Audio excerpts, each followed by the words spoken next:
Welcome to St. Louis City Showdown. I'm AJ, and joined with me is Steve. Hey, Steve, how's it going? This is him. I am great. I am Steve. Wow, way to kill the intro, Steve. Jeez. Yeah, So, well, I'm a good Steve, guy. February 22nd, that's 20 days from today's recording. 20 days, and we finally get to go into the season. You know, MLS just finished, what was it, like December 4th, 5th, whatever it was for the MLS Cup. It's only been 2 months, but it feels like 30 years. This has been the longest off season known to mankind. Yes. Yeah. Has it been like 4 or 5 years since we've actually played soccer? I mean, it seems like it's forever. It's just, you're right. This has been a dark winter. Yeah, I gotta say, especially the first half of last season, I'm not sure we were playing soccer either. Nah. Womp, Womp womp. ouch. So the good thing is we actually have some really cool players to look forward to. We have Hartl Toitshirt, I think, kind of leading the way of the new players. We have some other players to definitely take a look at, and we'll definitely be hitting them hard as the season progresses. But it's not just the players. We also have a new coach as well. And not just like an interim tag. It's like actual like signed title, like on his little desk, you know, You're like right. the little triangle thing that says head coach. There's and no name. interim. Like, yeah, exactly. It's actually kind of refreshing because now I feel like we're ready to go. And the cool thing about MLS is that teams can flip positions on the table. We were 14th out of 15 last season. I mean, we could easily flip up. Oh, yeah. Yeah. I don't see how we're not, honestly. You and I talked. I don't see how we're not 5th on the table in the West. I honestly don't. I'd have to see it not happen to not believe that we're a pretty high level playoff team this year. And guys, don't cancel us for saying 5th in the West. Like that's a pretty good team. I mean, let's be honest. The MLS actually has some decent teams. And I know rankings aren't everything out in the world is opinion, but there are some notable websites and groups out there that put MLS around the 9th, 10th league in the world, in the entire freaking world. That's pretty good. And that's something that 20 years ago, any MLS fan out there probably would be like, oh, that's never going to happen. But it's happening. And we actually have some decent teams out there. So if we're 4th or 5th in the West, we're rocking. Yeah. No, I mean, I don't think anyone should have high expectations, especially since how we started and then what it took for us to have this expectation for coming into this year. Like, there's still high quality teams above us. The Galaxy are still there. They basically just lost one player. You've got Portland, you've got Seattle, you've got LAFC. Like, those 4 teams, are we better than those 4 teams right now? I don't think so. Well, I'm sure the people on Reddit would probably be like reckless optimism, you know, That's right. insert some kind of meme there. They'd That's be like, right. we're going to be first. We're going to be first. Okay. I'm okay with this. Yeah, I think that attitude is what led to all of the Chicken Little attitude that we had at this time last year, where all of a sudden, what you mean St. Louis isn't number 1? St. Louis isn't the greatest team ever? What's happening? And that's what leads us to having just weird expectations. So, like, I think it's reasonable. I think 5th place is reasonable right now. And if we go higher, great. Shoot for the moon, settle among the stars, you know, like, you know what? I'll just stop. Yeah. So if you all haven't heard us before, we're kind of a little different podcast. We typically take a little bit more of a quote unquote game show type of point of view. Like there are great analysis podcasts out there, like Matt Baker with Flyover Footy, Ball Watching, stuff like that. We've decided we wanted to be a great adjunct to podcasts like that, where we have like little games. So one of our first game that Steve and I want to do for this one was kind of our lineup prediction thing. Like there's been a lot of things floating around. I think we both decided that we were going to start with our lineups with a 3-4-3 or maybe a 3-5-2 potentially, depending how you structure it. It's pretty apparent that with the past 2 preseason games that they have gone with a 3-back system. We haven't been able to watch it, but that's what the reports is saying. And we've also stacked our center back roster, if you will. Right. So with that being said, Steve, what's your initial thoughts on our roster prediction? So we're going for game 1 regular season. I know when Olaf was hired as our head coach, there was a lot of talk. Would he do a 3-4-3? Would he do a 4-4-2? What's the lineup going to, the formation going to look like? And it really does look like we're going to be rolling a 3-4-3, which I think you and I were really excited last year. We really wanted the team to go to that because of we wanted to see some more scoring. And I think Olaf is thinking the same thing. So without any kind of planning otherwise, here's kind of what I'm thinking for our lineup. So in goal, I've got Lunt. No, I'm just kidding. I got Berkey, of course. Oh, come on now. I mean, Lunt's a pretty cool dude. Like, seriously, I got to meet him at a signing. Obviously, it's all of like 15 seconds, but he seems carefree. But come on, man. Did you have to like break your neck? Because he's like 6'7". He's a giant dude. The dude is a giant. Yeah. Holy moly. He made like Berkey's like 6'3", and like so that's how tall Lunt is. So anyway, so I mean Berkey's 6'1". But anyway, so I got Berkey in goal, although Ben, you're my boy, but not today.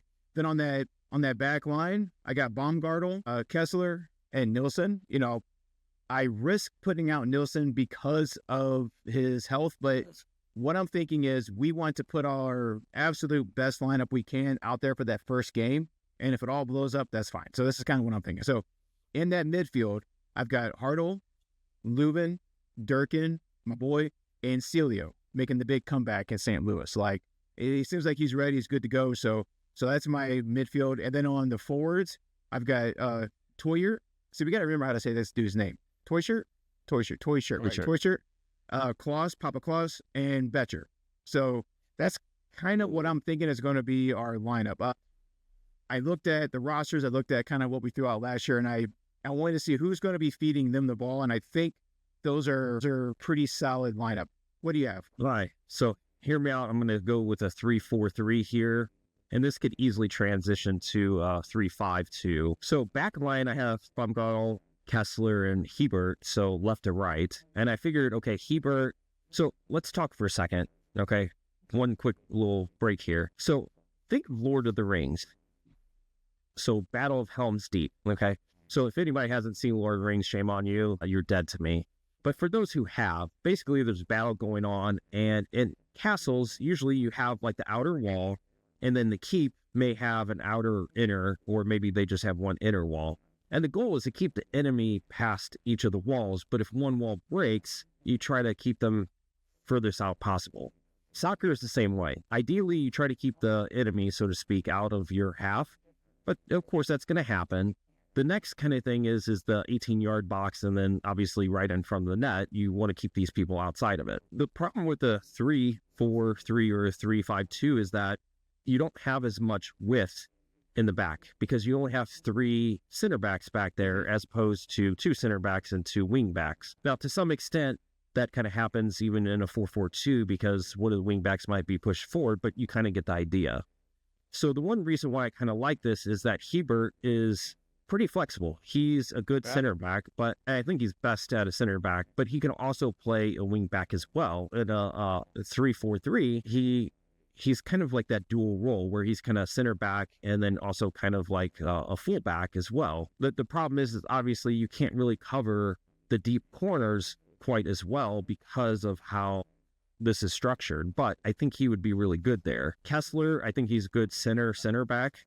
Center back, yeah, I guess that works. Yeah. And then Baumgart, I think he's also going to be good for left back. Now, notice I did not put Nilsson out there. I saw that. We can make this debate after I finish the lineup and see what you think. Now, in the mid 4, I have Celio, Leuven, and Durkin, and then Totland.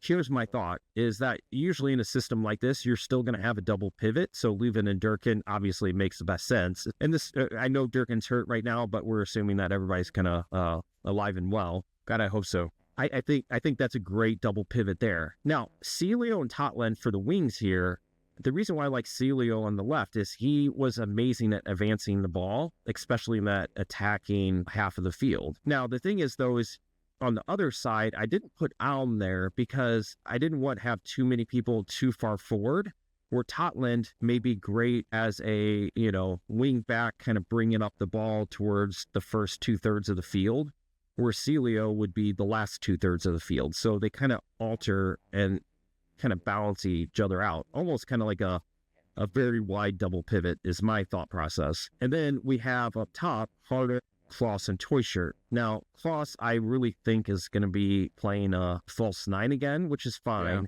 because then Hartl and Toyshirt would be kind of joined up there. So that's kind of what I had. All right. So tell me about Nilsson. Like, why did you have Nilsson out there? When he was the famed when he's healthy, for me he's a very strong was that right back, and he, to me he's one of our best choices. Like I looked at just as so limited back there with three of them. You gotta look at what you think would be best. And from what I saw last year, it's Nilsson out there. Now, if he's healthy, if he can stay healthy, that's a big thing. So like, I actually looked at Hebert, putting him there instead, but I definitely want Baumgartel out there. And where am I going to put Hebert is what I was thinking there. So, I looked at Yarrow, but Yarrow's center back, and we've got a really strong one if we're only doing three. Also, who's the Joyner? Not Joyner, but who's the other cat we brought up? Witzel.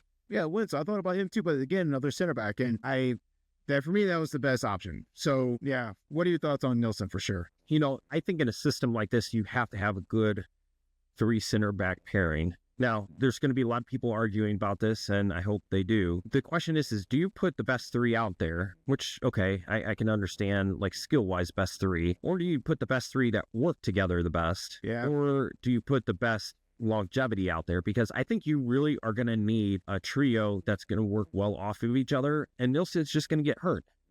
He's going to miss games left and right. He is. And it's just going to kill any chemistry. It just really is. I get that. I just don't know if I can do it. Now, it's interesting because you actually had Betcher in the midfield Hartle in the midfield, and you put Betcher up top. Now, I'm not going to lie. I really, really, really, really, really want Betcher on this field because that guy is a game changer. I just couldn't figure out a way how to do it. I guess you basically put Betcher up there. You brought Hartle back. And then based on like mine, you kicked Totland to the bench. Yep. And then you had kind of like Celio, Hartle kind of being the wingers there. Is that about right? Yeah. When you were talking about I was like, this lineup is so good. I forgot about I forgot about that cat. Like I forgot about putting him in. But like honestly, like this is what we talked about last year. Is like we're with all these new guys coming in, we do not have to. We've got such a deep bench now.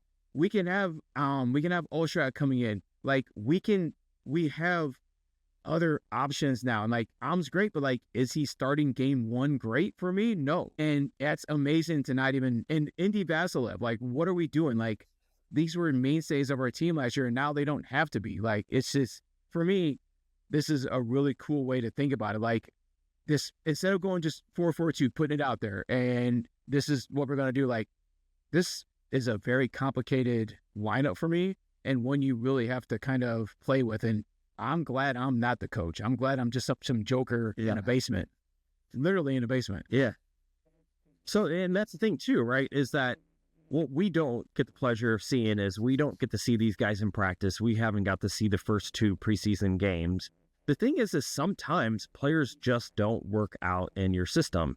Like, what was the guy that went to LA that we had on our team, Nelson, right? Yes. He was on the MLS Cup winning team, right? Like, he didn't really work out for us, which is okay, but sometimes players aren't going to work out in our system, Same thing with like Adeniran. Oh man, I'm going to open up old wounds here. But Adeniran is somebody on the right team, may be absolutely amazing. Like somebody who needs a true, like, does it all himself kind of striker. But for us, we were very team-oriented, very press-oriented. It just didn't work out. Right. Right. Unfortunately, there's just players like that. So, I don't know. This is going to be interesting to kind of see because it's like, okay, is Totland actually good in this system? Is he not? I mean, he does run a lot. That's why I was kind of thinking, with the 3-4-3, 3-5-3, like these wingers are going to be running a lot. Like you need the Durkin type of players. Yes. The ones that just won't stop running, which is crazy. It's crazy because like if I ran like a quarter of a mile, I'd be out of breath and you'd have to sub me out. So like I just started running. My boys are runners, and if I run 3 miles, I feel like I'm done for the day. Like I'll go and run 3 miles in the morning. I'm like, well, I think I am really good for the day. I don't know. Durkin is just he's that wild dog. He like takes a bit of a beef jerky and he's like, I'm good, coach, and he just runs out. Like for me, it's wild having that kind of energy. We got to get him on. Friend of the pod, Chris Durkin. I know you listen, dude. Come on. So anything else about the lineup? Because we got something else fun to talk about too. Right. No, I think it's fun. We're 2 weeks, we're 20 days out, and we're like, let's make a lineup because who knows what's going to happen. God, protect Nilsson's hamstring, please. Oh my God. No one let that boy like go out on ice, please. Nilsson doesn't reach for his own cans anymore, guys. No more top shelves. All right. Question for you, Steve. Let's do it. This is kind of our no goal or no goal segment. So I think anybody listening to this podcast, and you too, Steve, have seen a jersey or the kit that is rumored to be ours. So just real quick, goal or no goal, assuming that this was the non-authentic, but just like the routine kit, and maybe the authentic has a few flares, goal or no goal? No freaking goal. No goal. Yeah, it's Adidas is just, we thought when San Diego's kit was released that they just did a horrible job designing it, that they had no kind of cool designers for their home kit, their inaugural kit. No, it's egg on our face. It turns out that Adidas is behind it and they're just crapping on everyone's cool designs. I don't know what's going on. They just want a super corporate bland design and a collar. Collar? Why? Why do we need a collar? AJ, why do we need a collar? I don't know. To me, I'm actually kind of ticked because if you look at probably, I don't know, 3/4 of the team, it's the exact same template with just different colors, right? Like they all have like this thing right along the sides, like kind of the front flank area. So basically, yeah, the edge here. They have like the armpit area that's kind of darker or different color, except there's a few teams. I think it was the Earthquakes had a completely different design. Yeah. Was it LA that had a completely different design? Miami had a completely different design. My thing is there's enough creative people out there. Okay, I understand if Adidas was being lazy, but MLS should have stepped in and said, hey, we want some actually like some flair with our teams, not some like generic jerseys. Like, what are you guys doing? Yep. You know, like do something. Like look at the kit that I'm wearing right now. If you guys are listening on the podcast or like on Spotify or Apple Podcasts, I'm wearing the Confluence kit. Right? How cool is it? Like every single jersey is different. It's a fingerprint. There's no jersey in our league that looks like this. No. None. But now we're gonna get a home jersey that looks like literally 18 other teams. Right. Why? Looks like something you would buy at Dollar General. Like it doesn't look great at all. And I'm not going to be convinced that the authentic one is going to somehow be. Remember how excited kind of we were when the leak was at those 5 stripes, and it was like, okay, I think they're going some cool. Yeah. And it was like, they're going to do it in the 1950s team. No, turns out it's barely visible stripes diagonal down the side of the jersey. And it's just a hot damn mess. Just a hot damn mess. Now, I don't know if this is true. Some people are kind of reporting that they might be going away from the city red / pink and turning more of a cardinal red. If they're doing that, I really want to slap them across the face because I don't think the Cardinals already have that color. Yeah. Like, be original. Yeah. Like, come on, you picked this color for a reason. Yeah, that power red is a really sharp color. I'm looking at my official scarf back there, and it's like, it really pops when it's done right. You know, it doesn't matter if it's hard to duplicate. It should be coming from the actual processors, not bootleggers anyway. But like, yeah, I'm not pleased at all. And I'm thinking our authentic home kits, they're going to start selling on eBay again. People are going to start wearing those again. So yeah, no, it's a no goal for me.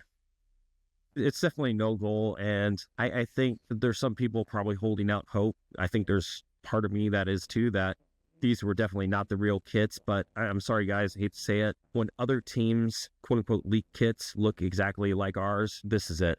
You know, like you said, the authentic kit will have probably some colors and some flares on there, but it's not going to look drastically different. None of the authentic kits look drastically different from the replicas. That's why they're called replicas. Why do people not kit this? That's why they're called replicas. They are replicating the original. It's not like a replica isn't like 180 degrees different. So yeah, it's trash. All right. So you have a game, Steve, about Who Am I? Tell me about Who Am I? What is this? All right. So in this game we're going to play, I am going to give hints of city players, and it's your job to see how soon you can guess the name of the player. These are, by the way, current City players, only current City players. So I'm going to give How 3 many hints. hits So do I get? I'm going to give you 3 hints. Hints? Yeah, if you need a fourth, I'll give you a fourth. Oh, no. No, sir. No, put that away. Put that away. I can't look at names? No, you cannot. Okay. You have to remember. No names. Okay. No, I'm not going to throw out like a Mickey who's on the team, but he's not. I'm not going to throw out that. I'm not going to throw out Pedro. Okay. I'm not going to do that to you. Okay. Okay. Okay. So we'll do 5 points for 1, 3 points for 2, and 1 point for if it takes all 3. All right. Let's see. I'll start you off with an easy one. How about that? All right. I was a super draft pick in 2022 and went to play up top for the Vancouver Whitecaps. 5, 4, 3, 2, 1. Oh, All right. man. Next guess. So we'll get the 5 on that one. I made history by scoring 4 goals in my first 2 MLS starts. Well, that wasn't Betcher. 3, 2, 1. Okay. All right. Last time. I played college soccer at St. Louis University before going pro. Okay, fine. I should have said Betcher for sure. I was like, ooh, all right, let's see. All right, let's see. All right, here we go. You ready? Then this will go to that first one. Now, hopefully, I'm on your corner. I got you. All right. I was born in New York, but played in New England. I was born in New York, but I played in New England. Wrestler. You got that one right. 5 points. Ding, ding, ding, ding, ding. Let's see. Well, tell me the other clues for fun, because I'm sure other people would be curious. Oh, for 3 points, I was a super draft pick in 2020 and quickly became a defensive mainstay. And the 1 goal point was I made my U.S. men's national team debut in the 2021 Gold Cup. And if you really couldn't figure it out, my last name might remind you of a famous chocolate brand. So, all right, let's see. Here we go for 5 points. Boy, this is easy. I'm an Australian player who can slide into both midfield and defense. Yep. Okay. 5 points. The second was I came through the Sydney FC Academy before joining the first team. And my long hyphenated last name is quite a mouthful. Which is why we say JGR. That's right. That's right. All right. Got 2 more. You got time for 2 more? Yeah, let's do this. That's right, 2 more. All right, let's see. I'm a homegrown American midfielder who started my career with DC United. Who was DC United? Was it homegrown? Was that? That wasn't Joyner. Was it? I'll just say Joyner for timing wise. Nope. I've spent time playing in Belgium before returning to the MLS. Jack, where is he? Okay. I'll go with Durkin then. Oh, 3 points for Durkin. Good job. I was telling the viewers that you probably had it right. And let's do our last one here. This one is probably the easiest one. For 5 points. Let's see. I'm a German midfielder, played in the 2 Bundesliga. Well, I'd have to pick Leuven. Wrong. For 3 points. I played for Union Berlin and Arminia before joining St. Pauli. For 3 points. St. Pauli, that was Twitcher, right? Or is that Hartle? I always get these 2 mixed up because they both came from there. All right, that's my other guess. Oh, crap. All right, so it was Hartle. So let's see. For 1 point, it would have been, I'm known for my creativity and goal contributions from the midfield. So I would say I'm known for my creativity when I score in a goal because it's that weird, I don't know what that is. And then for 0 points, if you really needed help, my last name sounds like a mix of heart and tell. All right, so that is Who Am I? We can continue doing that. I would love to have someone else on with so we can have a contest.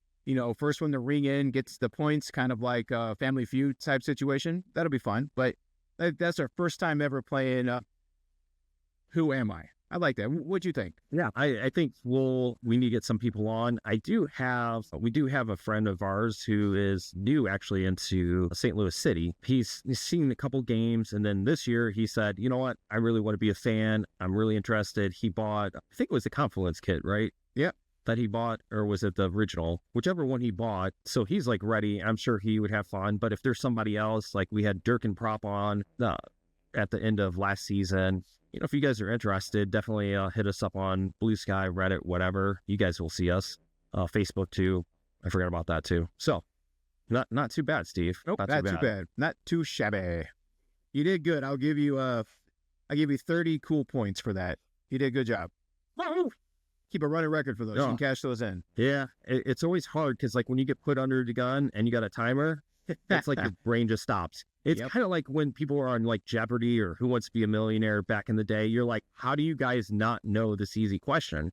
But when you get put under the gun, it changes. Yeah, your brain stops. It's like the guy that runs up to him in the street and says, "Quick, name 5 women," and you can't do it because he's screaming at you to name 5 women. You can't possibly do it. All right. I'll tell you what, we kind of discussed this before we recorded. So the season is fresh, the season is new. We have high expectations. We kind of figure where we think the team might finish. We discussed this before. What do you think would be an optimistic point total for this team, for this 2025 squad? What is your optimistic point total for end of season? Slight guessing game. Oh, I like this. Okay. So I don't want to say optimistic. I got my realistic and I got my optimistic. My optimistic-ish is kind of in the high 50s. Yeah. I went over the entire schedule and just right off the top, I saw a game. I just clicked. I just chose win or loss versus draw. And I came up with 54 total points. I'm trying to see. Is that your optimistic or your realistic guess? For me, that would be I guess that'd be my optimistic, because I looked at what I thought would be a win versus a loss, and I had some teams that we would sweep, some teams that we split, some teams that we lost the season total, like LAFC. I think I have both of those losses, or those games are a loss. But I think maybe my optimistic would be maybe 56, maybe 57 points, so high 50s. But I think my realistic is probably 54. I think we've got 54 points now. Yeah. I can't seem to find it. Yeah. Before we started, I had told Steve my guess would probably been like 53 to 55. And he basically guessed the same amount. That's like our realistic thought. I think that would put us, in 4th or 5th in the West for the season? Is that right? Assuming all the standings were the same from last year. And here's the thing. Also, like, people forget, MLS is pretty competitive. Even the best team racks up some losses and draws. Think about, like, when St. Louis, during our inaugural season, we ended up first in the West. A lot of that was our first few games where we just had win after win after win after win, and we just kind of maintained that advantage throughout. We didn't have to be amazing. We just had to be decent just to maintain that.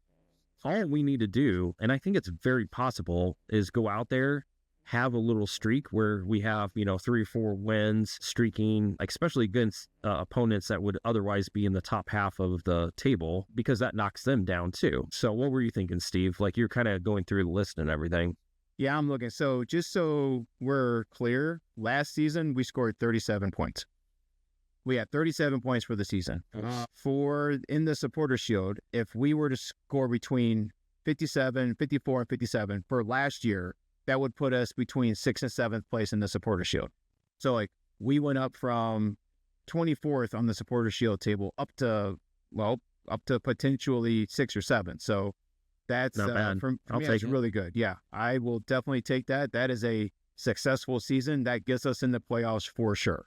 So for me, that's a no-brainer. I would take that 4 ways to Sunday. So agree. The other thing to kind of think about too is I remember last season, I think it was in late August into September, a lot of people were calculating that once we had Hartle and Choicer, if we continued on our kind of win-loss streak, if you will, we would have ended up with something like low 50s points for the season. I think you and I did that math too. Yeah. So for the conference, for the Western Conference, just to kind of keep this in perspective. So we kind of figured the team would be right now, before we 1 second of the regular season, we'll be finished about 5th. If everything is kind of static as it was last year, 54 to 57 points will put us in 4th to 5th from last year.